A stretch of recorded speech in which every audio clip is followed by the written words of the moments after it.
Welcome to Chillin' 101. We hope this video helps. You start by confirming the phone has power and no obvious physical damage. That avoids chasing dead battery symptoms. Next, remove the case and screen protector so you can see edges and connectors. Inspect ports and the display for debris or moisture because that can interfere with touch. Now perform a soft restart. Hold the power button for 10 to 15 seconds until the device reboots.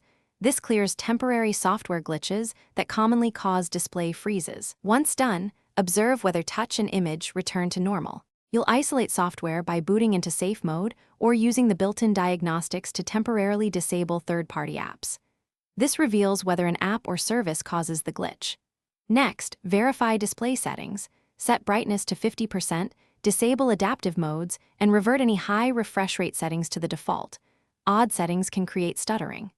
Run a screen test app or the phone's hardware test to check for dead pixels, color shifts, or backlight issues. These tests tell you if the problem is physical versus software.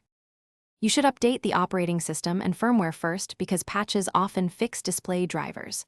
Back up your data, then perform a factory reset if the issue persists. This eliminates software causes.